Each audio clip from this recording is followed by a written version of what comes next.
자, 오늘 말씀 제목이 말씀, 신앙의 중심입니다. 우리는 성령 충만하기 위해서 해야 되는 5가지 영역이 있다라고 얘기했습니다.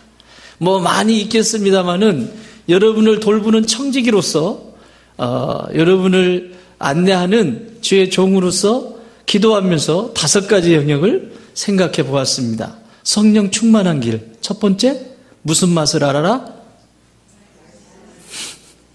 늘 해도 괜찮으니까. 말씀의 맛을 알아라. 말씀의 맛을 알면 그 맛을 알기까지 계속해서 그 말씀을 알게 되면 내 삶이 성령 충만의 길로 접어든 거예요. 두 번째는, 자, 말씀을 통해서는 뭐를 주신다고 그랬어요? 지혜를 부어주신다고 그랬어요. 미련하신 분들은 성경을 많이 읽으세요. 지혜가 그 안에 듬뿍 담겨 있습니다. 정말입니다. 정말입니다. 아무리 세상 속에서 인문학, 철학, 별의별 학문을 다 가지고 있어도 여러분 성경을 가까이 하시는 분들하고 이야기 한번 해보세요. 딸립니다, 그분들이. 왜 그런 줄 아세요? 이미 그 안에 있는 것을 발견했기 때문에 그런 거예요. 학문이라고 하는 것은 하나님이 주신 것에서 발견해 나간 것 뿐이에요. 그래서 말씀 가까이 있어야 되는 거예요. 그 안에 지혜가 있습니다. 아멘? 네. 그건 제 얘기가 아니고 솔로몬 얘기예요. 솔로몬이 자신이 공부? 다 했어. 완전히 그 시대에 있는 모든 학문을 다 섭렵하고 모든 지혜를 다 가졌는데 나중에 뭐라고 얘기해요? 전도서에서. 어디로 돌아와라? 지혜로 돌아와라. 지혜가 뭐예요? 말씀이에요. 솔로몬이 쓴 잠언은 어떻습니까? 읽어보세요. 구구절절히 지혜에게 배울지어다. 지혜에게 배울지어다. 지혜의 근본이다. 여호와를 사랑하는 것이 지혜의 근본이다. 말씀이에요, 말씀. 지혜. 두 번째는 기도의 맛을 알아요. 기도를 통해서는 뭐를 주신다? 하나님이 능력을 부어주세요. 나의 모난 부분을 가꿔주시고 잘못된 길을 잡아주시고 계속해서 이 능력을 부어주세요. 계속해서. 세 번째는 찬양의 맛을 알아요. 찬양을 통해서는 뭐를 주신다고요? 하늘의 기쁨을 부어주세요. 하늘의 기쁨. 찬양 내 입술에서 나오는데 이 찬양이 많이 나와야 돼요. 힘들수록 찬양이 많이. 우리 옛날에 우리 할머니 엄마 세대는요 힘들잖아요. 한숨소리 폴콜. 신앙생활하는 것도 힘들어. 왜? 신앙생활하는 게 힘든 게 왜 힘드냐면 교회 못 가게 하니까 힘든 거야. 오늘날처럼 자기 자신 문제 가지고 끙끙대면서 이런 신앙의 힘듦이 아니라 교회 갔더니 김집사 박집사 때문에 힘들어서 못 가는 그 힘듦이 아니라 교회를 못 가게 하는 힘듦 때문에 아궁이에서 불 지피면서 한숨을 푹푹 쉬면서 내 주를 가까이 하려 함은 이러면서 위로를 받았어요. 하늘의 기쁨이 쫙 임한다. 우리 어머니 좋아하는 찬송. 태산을 넘어 험곡에 가도 빛 가운데로 걸어가니 하늘의 영광 하늘의 영광. 저희 어머니 18번이에요. 그냥 본인이 힘들고 한숨이 나오면 그냥 자연스럽게 흘러나오는 거예요. 사랑하는 여러분, 삶의 맛을 잃어버렸습니까? 기쁨의 맛을 잃어버렸습니까? 찬송하십시오. 찬송이 안 나오기 때문에 그래요. 이게 습관이 안 돼 있어요. 왜? 중심에 안 서 있으니까. 자꾸 흔들리는 거죠. 네 번째는 말씀과 기도와 찬양이 함께 어우러지는 예배. 이 예배가 성령 충만하게. 예배를 통해서는 뭐를 부어주신다? 하나님의 한량없는 은혜를 체험하게. 지금 이 시간. 믿습니까? 이 예배 가운데 은혜를 입은 사람이 할 수 있는 게 뭐라고 그랬어요? 사랑이 표현이 돼야 된다고 그랬어요. 밖으로. 그게 뭐예요? 헌신이에요. 이 5가지의 맛을 아는 사람, 알게 될 때 성령 충만하다라고 말하는 거예요. 성령 충만은 혼자 불받아가지고 방방 뛰는 게 성령 충만한 게 아니라 목소리가 이상한 게 성령 충만한 것이 아니라 내 안에 이런 맛을 날마다 알고 싶고 알아가고 그런 간절한 사모함이 있는 사람들은 성령 충만의 길로 지금 걸어가고 있는 거예요. 나는 우리 좋은 땅의 모든 가족들이 이 5가지의 맛, 이 오미를 늘 즐기시기 바랍니다. 밥상에 늘 5가지 반찬을 놓으세요. 그러면서 이거는 말씀 반찬, 하나씩 세봐요. 지금은 내가 연약하고 부족하고 또 나를 보면 참, 이거 되겠나 이런 생각 드는 낙심하는 마음도 있을 수 있지만, 그러나 중심이, 방향이 그렇게 향하면 닮아가게 돼 있어요. 자, 그 중에서 오늘 말씀의 맛, 말씀, 신앙의 중심. 3번째 시간인가요? 신앙의 중심입니다. 여러분, 한자로 중심이라고 하는 이 한자는 가운데 중자에 마음심을 씁니다. 마음이 가운데 딱 중심, 마음이 정 가운데 딱 자리를 잡고 있다는 뜻이에요. 가운데 중자를 보면 입구자가 있죠. 입구자가 아니에요, 이것은요. 정확하게 말하면 이 한 몸통을 이야기하는 겁니다.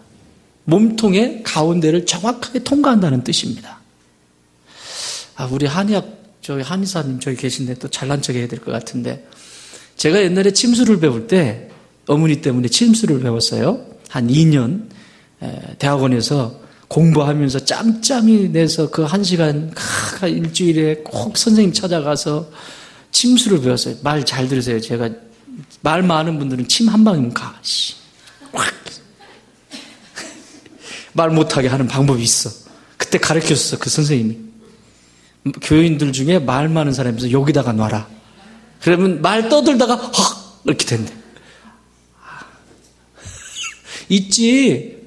그지? 우리끼리만 아는 얘기. 나도 조금 배웠으니까. 어쨌든. 그런데 그 선생님이 뭐라고 사람의 몸에 대해서 이야기를 할 때 어떻게 가르쳐 줬냐면, 사람은 정확하게 절반이래.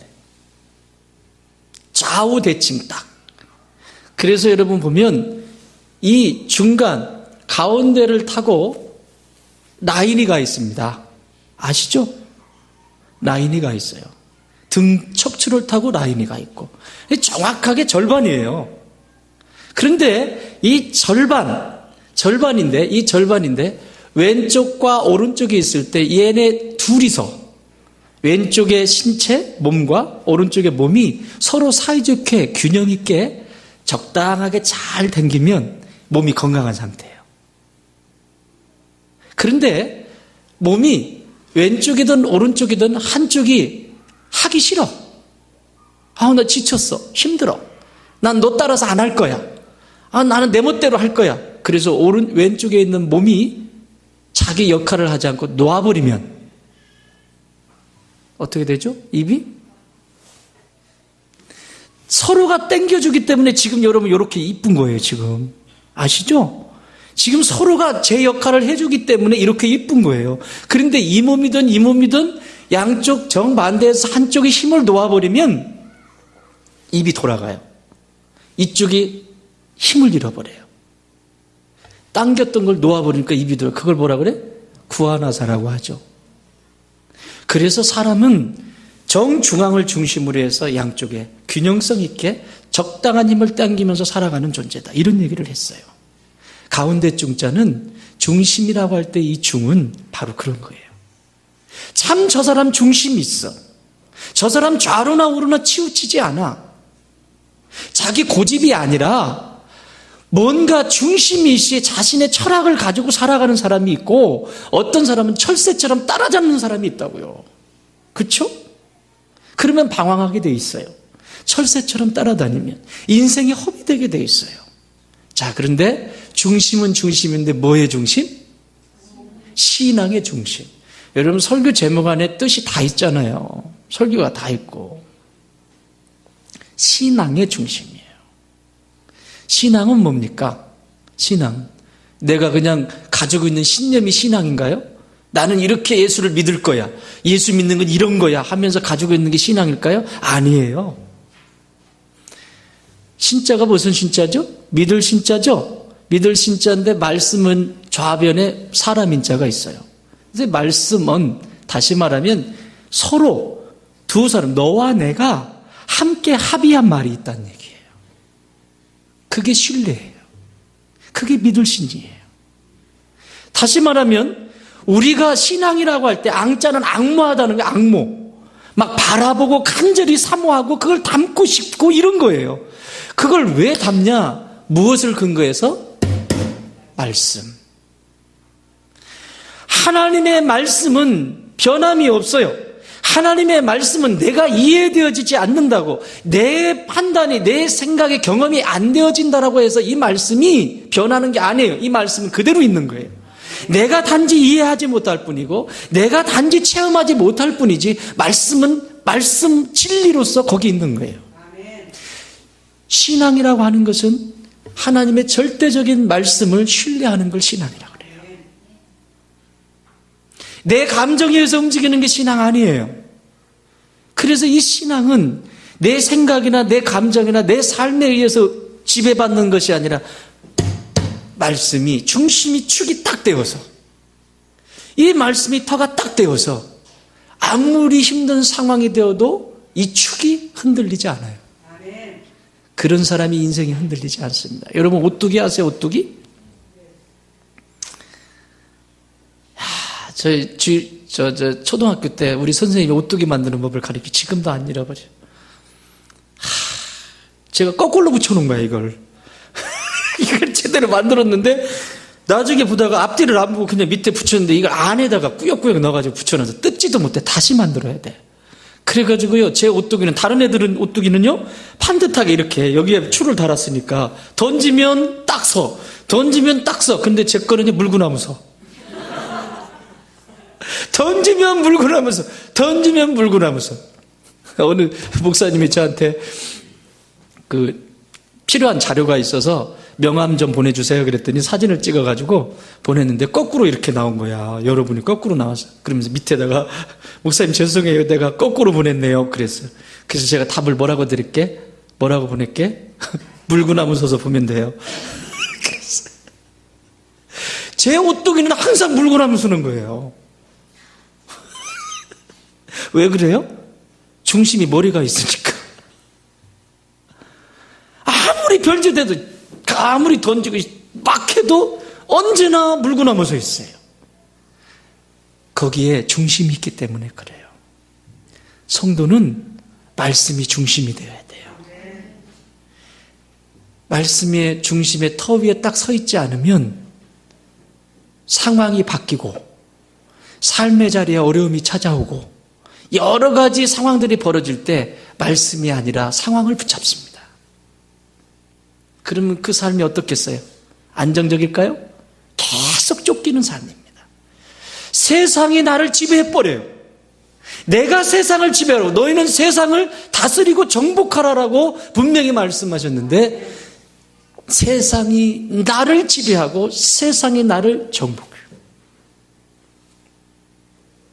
그래서 힘없는 인생을 살아가요. 저희 집에 고3이 있습니다. 그 유명한 친구가 있습니다. 이 친구는 그런 건 아빠 안 닮아도 되는데 어떻게 그런 거는 아빠를 닮았는지 모르겠어요. 어저께 오는데 뭐라고 하냐면 아빠 고3이에요. 고3 뭐라고요? 고3이면 여러분 딱 생각하는 게 있죠.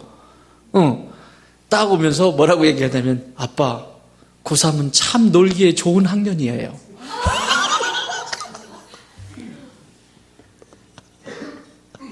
어제 그제 금요일 날 MT를 간 거예요. 금요일 날 전화가 왔어요. 아빠 나 그 학교에 지금 그 MT가 있는데 이거 내가 안 가면 재미가 없을 것 같대. 아빠 허락이죠? 부모의 허락을 받아야 되는데 고3이기 때문에 아빠 허락이죠? 허락한 거죠? 끊어요 그냥. 그리고 또 다시 전화 왔어요. 아빠 침낭이 필요해요. 침낭 좀 갖다 주세요. 끊어.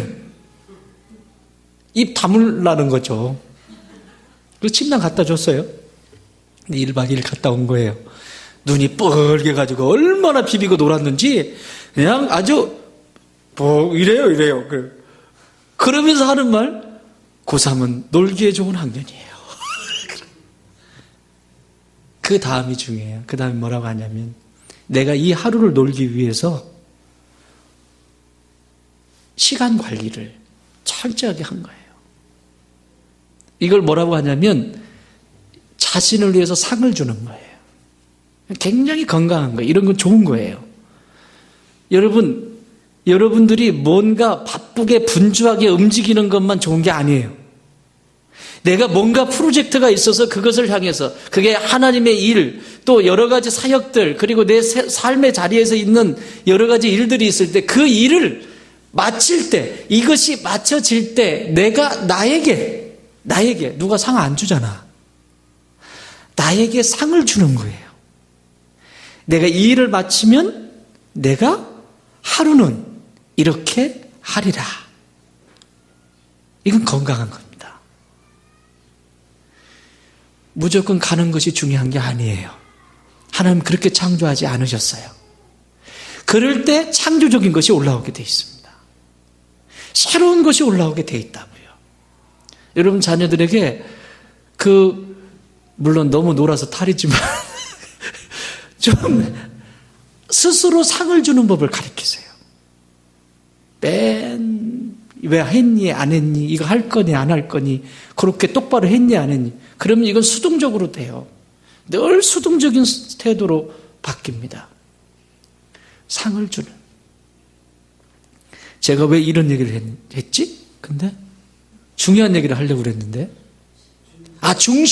중심. 내 삶의 중심이 딱 서 있으면 내가 상황이 나를 지배하지 못하고 내가 상황을 지배하게 돼 있어요. 내가 주도권을 쥐지 못하면 인생은 계속해서 쫓기는 인생이 됩니다. 그렇죠? 신앙도 똑같습니다. 내가 믿음을 가지고 신앙생활을 할 때 내가 주도권이라는 것이 막 굴림 이런 게 아니라 내가 그 신앙 속에서 어떤 것을 붙잡고 있느냐, 말씀을 딱 붙잡고 있으면 휩쓸리지 않아요. 누구의 어떤 것도 내게 지배하지 않아요. 그래서 이 말씀이 중요한 거예요. 이 말씀이 얼마나 중요하면 요한복음 1장에서 이렇게 말씀합니다. 1장 1절, 태초에 말씀이 계시니라. 이 말씀이 하나님과 함께 계셨으니 이 말씀은 곧 하나님이시니라. 말씀이 누구라고요? 하나님이라고. 태초부터 이 우주 공간이 있기 전부터 말씀이 있었어요. 그 말씀이 누구예요? 그 다음 말씀합니다. 그가 태초에 하나님과 함께 계셨고 만물이 그로 말미암아 지은 바 되었으니 지은 것이 하나도 그가 없이는 된 것이 없느니라. 그가 누구예요? 예수 그리스도예요.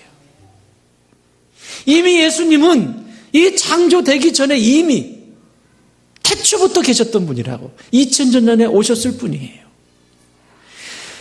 말씀의 근거에서 말씀을 따라서 이 세상에 온 인류의 죄를 사하시기 위해서 오셨다고. 아담이 범죄하지 않았다면, 첫사람 아담이 범죄하지 않았다면 예수님이 오실 필요도 없어요. 그러나 아담이 하나님의 형상으로 지음받은 인간이 범죄함으로 말미암아 언젠가는 오셔야 되는 거예요. 인간이 도저히 감당할 수 없어요. 이 죄의 문제, 죽음의 문제를 인간이 해결할 수 없어요. 오셔야만 했는데 그게 2000년 전이라고. 말씀을, 신앙의 중심이 말씀이라고 하는 것은 예수 중심이라는 얘기예요.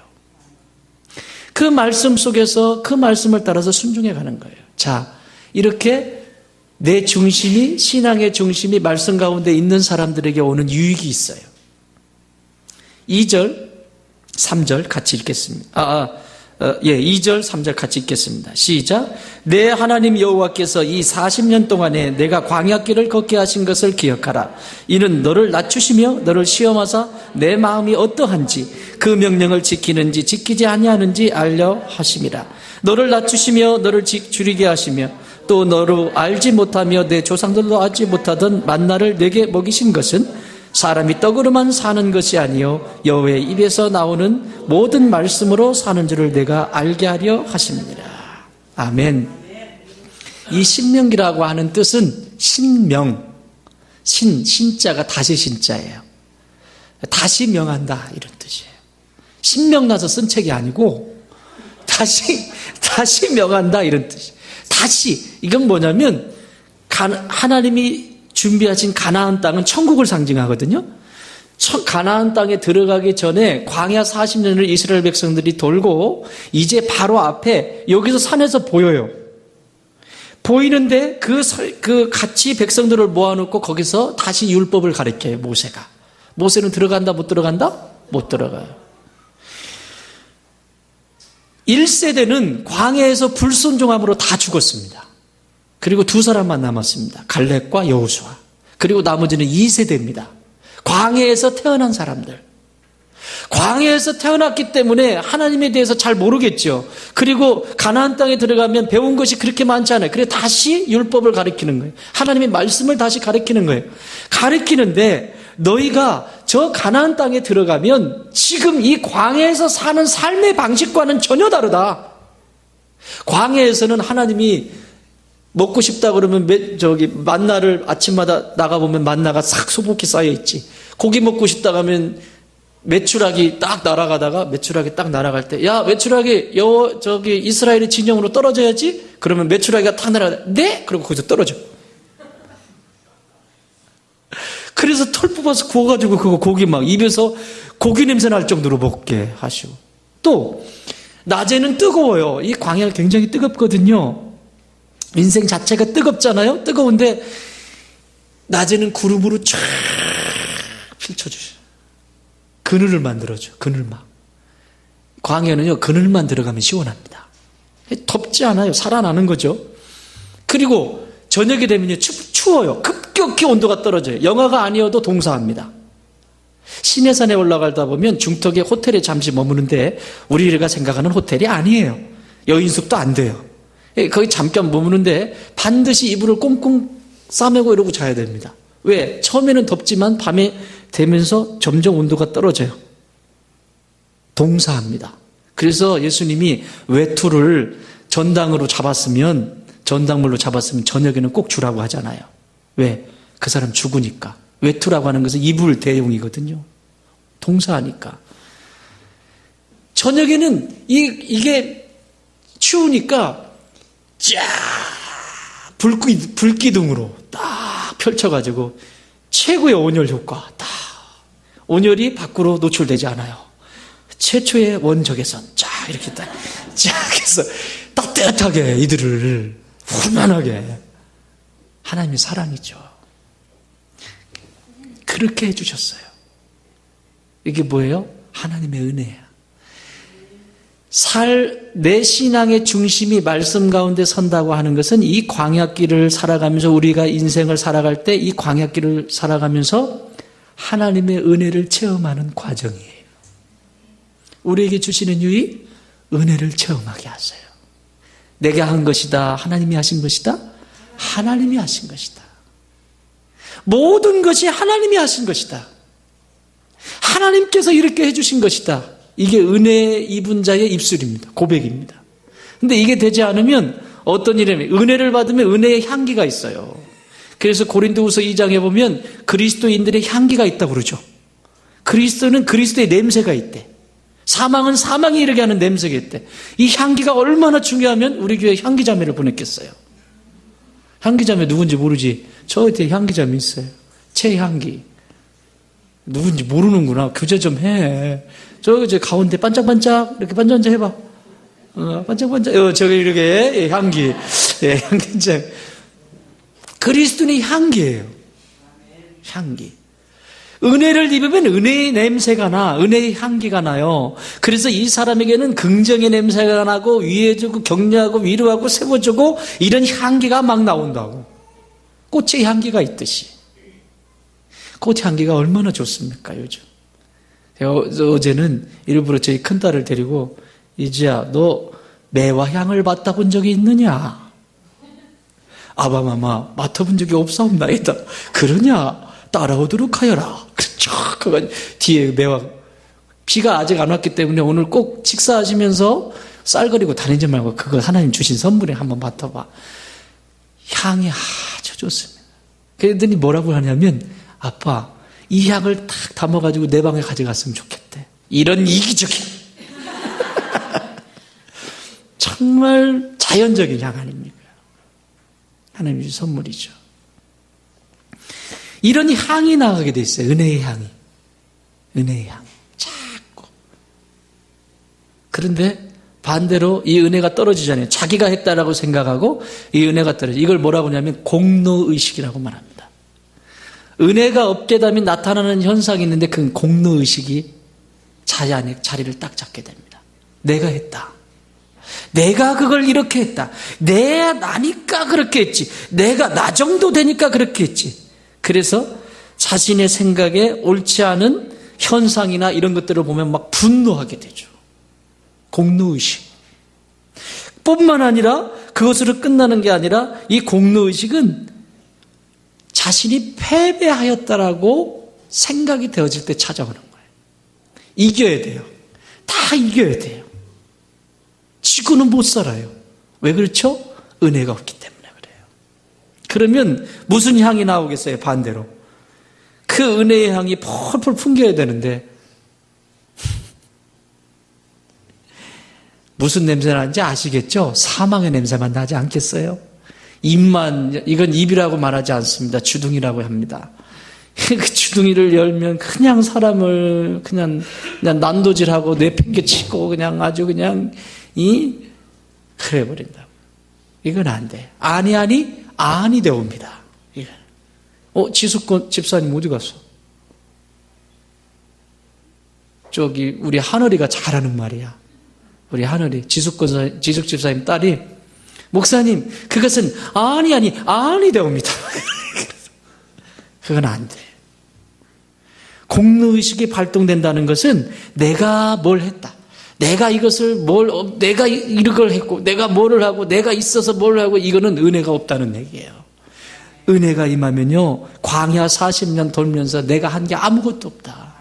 하나님이 나를 이끌어가셨고, 하나님이 나를 책임지시고, 하나님이 나와 동행하시면서 이와 같이 행하셨다. 이 고백이 내 안에서 계속 나옵니다. 이걸 모르는 사람이 누구예요? 사울이에요, 사울. 사울은 자신의 공로의식으로 꽉 찬 사람이에요. 이스라엘, 이 나라를 세운 거 지가 세운 줄 알아. 누가 세워주셨어요? 하나님이 세워주셨어요. 그런데 나중에는 제사장이 드려야 될 제사까지도 자기가 탁 드려버리고 모르는데요. 늦게 와가지고 그런 거잖아요. 아닌데요. 하나님이 버리시잖아요. 그리고는 그 다윗 하나 죽이려고 달려다니고 쫓아다니고 그러잖아요. 비교의식도 거기 같이 연결되어 있어요. 그래 자신의 인생이 다 허비해버리잖아요. 진짜 자기에게 주신 하나님이 기쁨을 주시고 행복을 주시고 평강을 주셨는데 그걸 다 잃어버리면 그러면 되겠습니까? 안 되죠. 저희 교회는 그럴 리가 없지만 저기 교회 가시면 제가 여기 오기 전에 110년 된 교회에 섬겼잖아요. 거기 그런 데 가시면 새벽 예배 나오시는 분들이 주로 권사님들이십니다. 빼먹을까요? 안 빼먹을까요? 목사는 빼먹어도 그분들은 안 빼먹습니다. 우리 담임 목사님이 한 달인가 두 달을 해외에 나가셨어요. 그래서 한 달을 제가 새벽에 설교를 해야 했습니다.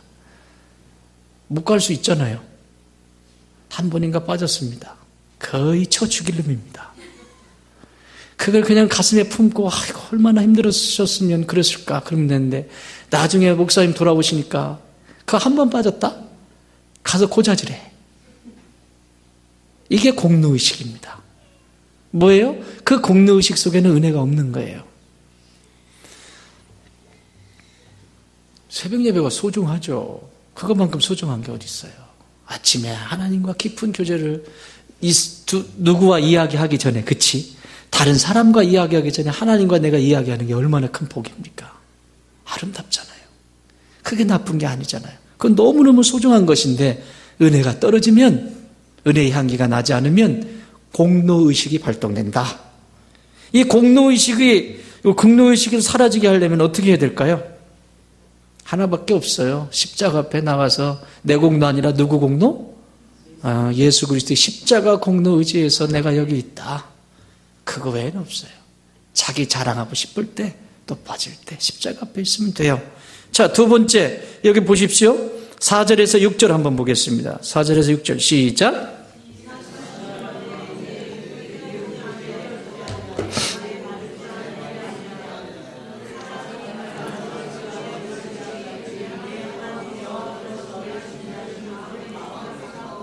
내 하나님 여호와의 명령을 지켜 그의 길을 따라가며 그를 경외할지어다. 아멘. 보세요.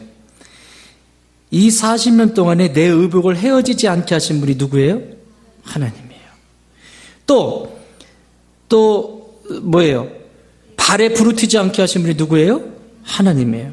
그런데 그 하나님의 말씀을 그 하나님의 그 속에서 머물러 있지 않고 지금 튕겨나가는 거예요. 이 안에 있으면 유익을 주는 게 있는데 그 유익이 무슨 유익이냐면 하나님의 사랑을 깊이 체험하게 됩니다.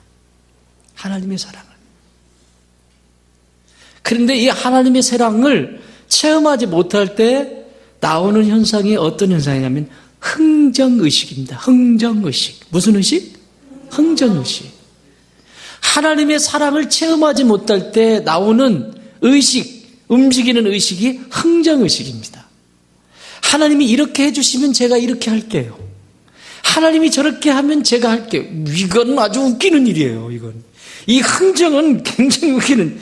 여러분, 하나님하고 흥정할 대상이에요?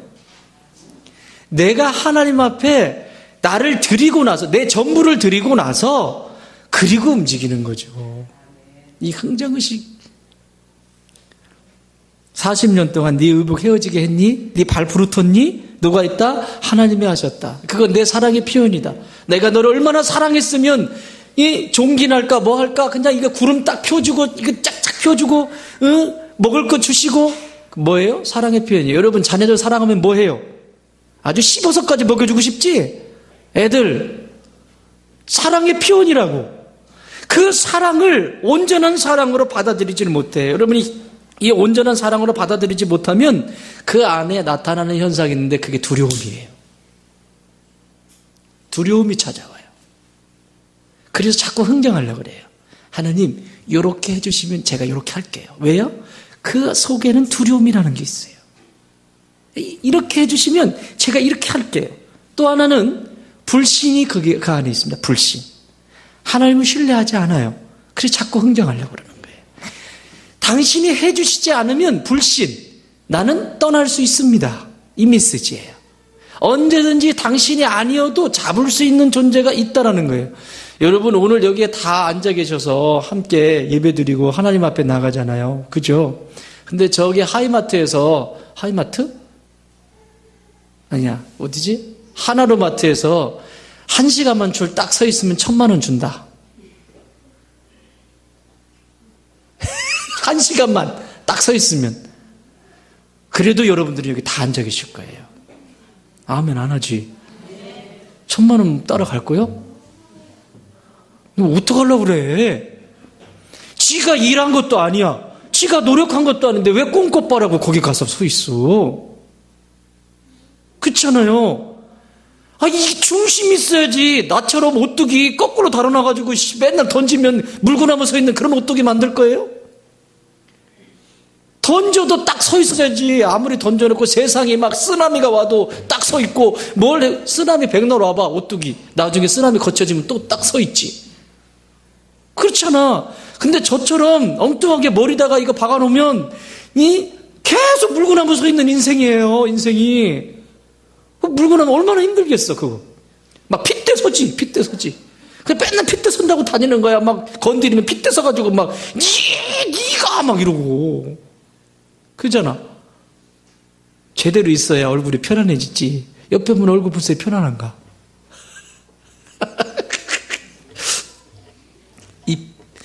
이게요, 흥정의식은 무서운 거예요, 그래서.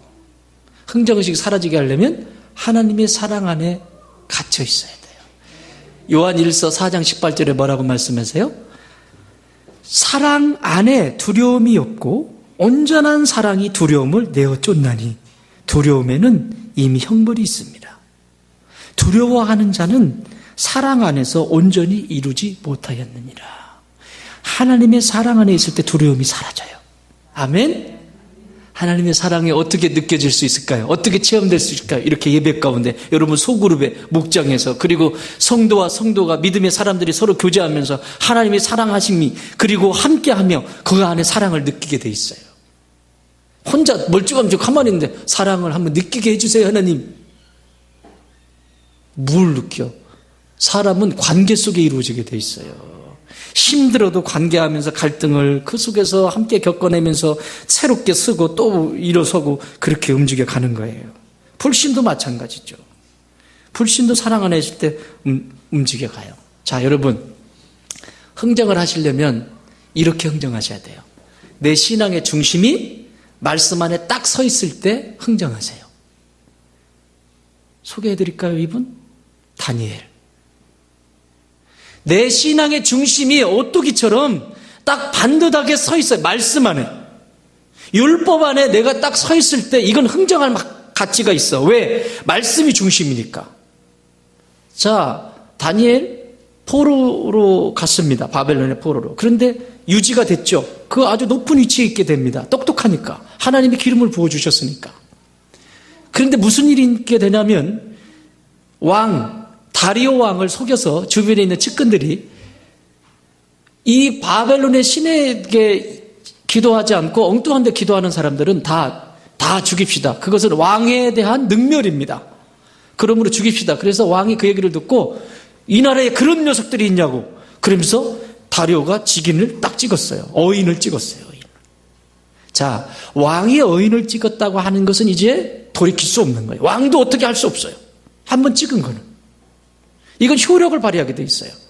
그게 누구를 막론하고 다 죽어야 되는 거예요. 어디에 넣기로 했어요? 사자굴에 넣기로 했어요. 자, 그런데 다니엘이 뭐 하죠? 그걸 알고도 성경은 이렇게 써 있습니다.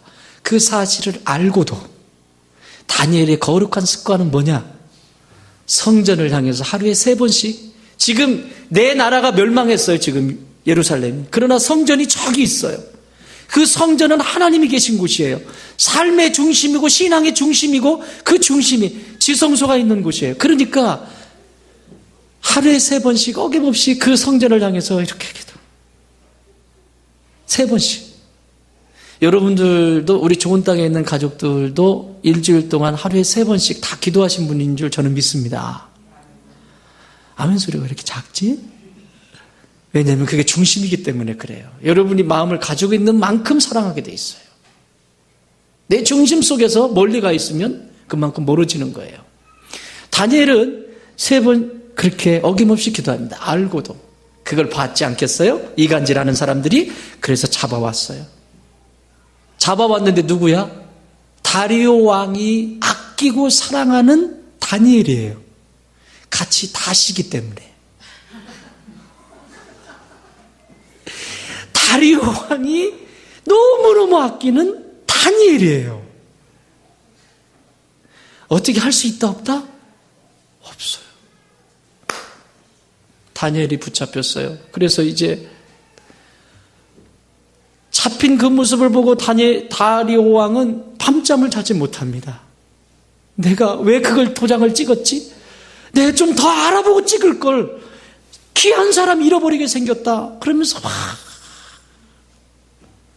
그런데 아침에 일찍, 왕도 함부로 못하니까 아침에 일찍 사자굴에 가봤어요. 무슨 일이 일어나죠? 다니엘이 그 사자는 배불른 사자가 아닙니다. 굶주린 사자입니다. 다니엘이 사자하고 놀고 있어요. 사자 이렇게 베고 있고 놀고 있어요. 성경에 이렇게 써 있습니다. 하나님께서 사자의 입을 막으셨더라. 여러분, 신앙이라고 하는 것은 이런 결단이 있을 때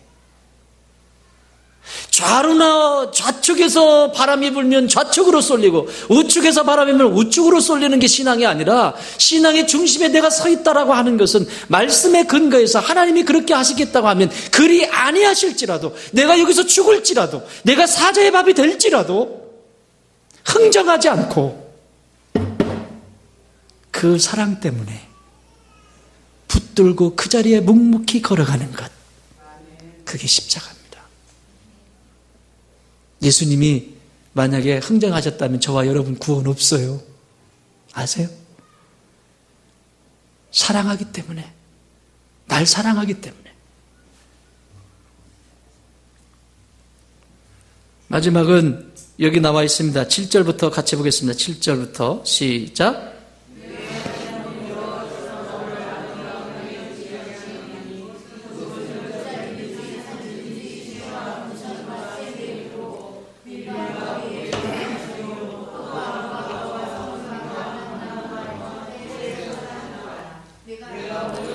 모자람이 없고 내게 아무것도 부족함이 없는 땅이며 그 땅의 돌은 철이요 산에서는 돌을 캘 것이라. 이 가나안 땅에 대한 얘기예요. 근데 보세요. 네가 먹을 것을, 이제 위에 먹을 것을 설명을 쭉 하죠. 그리고 9절에서 네가 먹을 것에 모자람이 있다 없다? 없다. 전혀. 하나님이 주시는 건 완벽해요. 부족한 것이 없어요. 또 네가 아무 부족함이 없는 땅이며 그 땅의 돌은 철이요 산에서는 동을 캘 것이라. 자, 무슨 얘기인가 하면 내가 신앙의 중심이 말씀 가운데 딱 서면 이 사람의 유익을, 이 사람에게 주는 유익은 늘 입술을 열 때마다 만족해하는 감사의 고백이 흘러넘칩니다.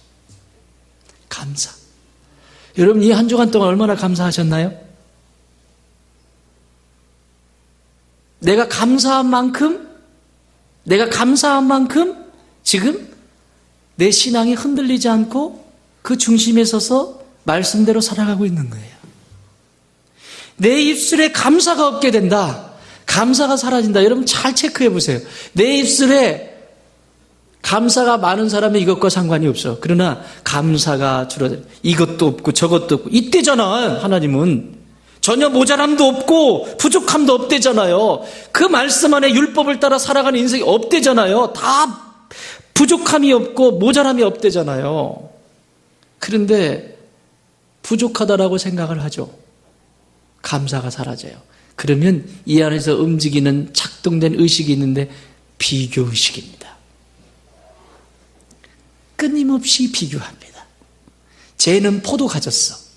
왜 나는 포도 없어? 지는 뭐 가지고 있어요? 무화과 가지고 있잖아. 지는 무화과 있는데 포도 가진 자를 향해서 너는 왜 저 사람은 포도 줘요? 자기는 보리 가지고 있는데 왜 밀 가진 자를 향해서 밀, 보리 여기 다 나오잖아요. 포도, 석류, 감람나무, 꿀 다 있는, 없는 거 찾는 거예요. 없는 거 찾아다니는 거. 없는 거.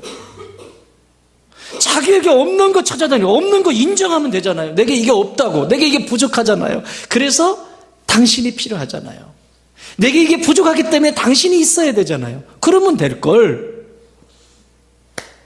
끊임없이 비교합니다. 그래서 하나님이 주시는 그 은혜, 그 사랑을 체험하기가 힘들어요. 이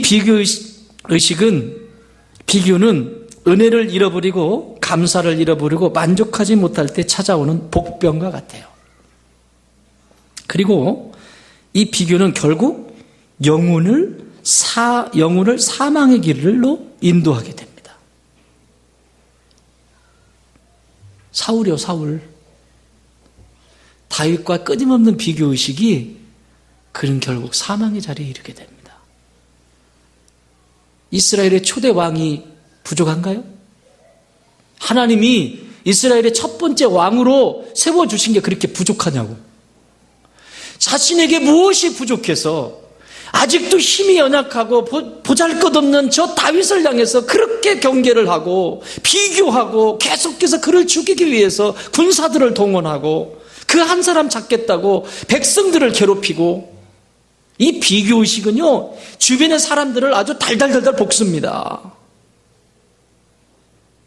계속해서 볶게 돼요. 그래서 주변에 있는 사람들이 행복할까 행복하지 않을까? 불안해, 도망가죠. 자꾸 피하죠. 그 곁에 누가 있지 않죠. 그와 비슷한 사람 아니면 몰라도 있을 수가 없지 않겠어요? 비교하는데. 나는 여러분 안에 이런 비교가 사라지고 감사로 충만케 되기를 바랍니다. 이 비교는 이렇게 사망의 길로 가져가면서 내 느낌에 맞지 않는 것이 한두 가지가 아니야. 내 입맛에 맞지 않는 것이 한두 가지가 아니야. 다 입맛에 맞지 않고 내 정서에 맞지 않고 다 맞지 않아. 그래서 맞지 않기 때문에 입맛을 따라 쉴 새 없이 꽃을 찾아 헤매게 되어 있습니다. 내 입맛에 맞게. 근데 그 입맛이 온전한 게 아니잖아요. 그죠? 내 입맛이 그게 온전한 게 아니잖아요. 왜 그래요? 비교. 이 비교는 무서운 거예요. 자, 오늘 보세요. 다 준비되어 있잖아. 디모데전서 4장 4절에서는 이렇게 말씀합니다. 하나님께서 지으신 것이 선함에 감사함으로 받으면 버릴 것이 있다 없다? 없다. 그렇게 옆에서 말썽 피우는 배우자 계세요?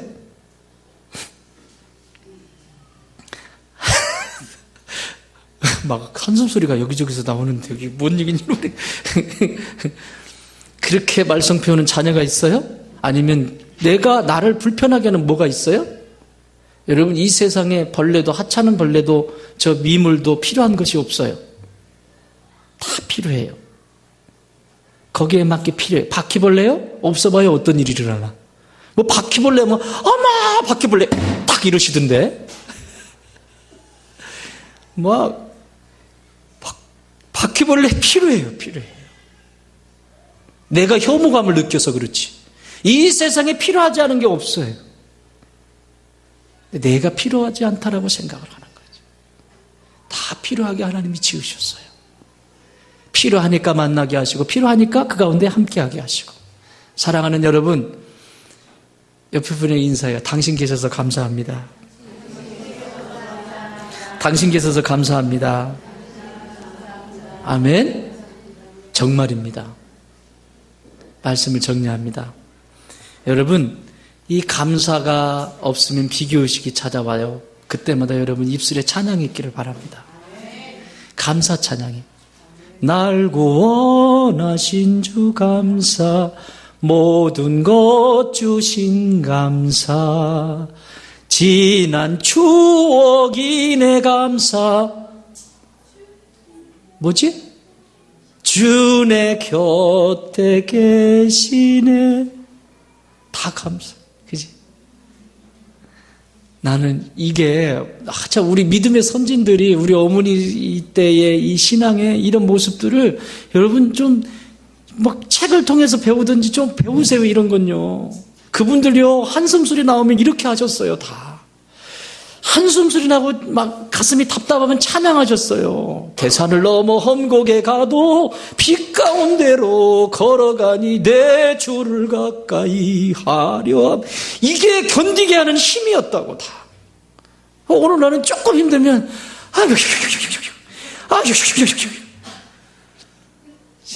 세상에 하나님이 들어갈 자리가 없어 거기. 그러니까 이렇게 들어오시려고 그러는데 하나님이 들어오실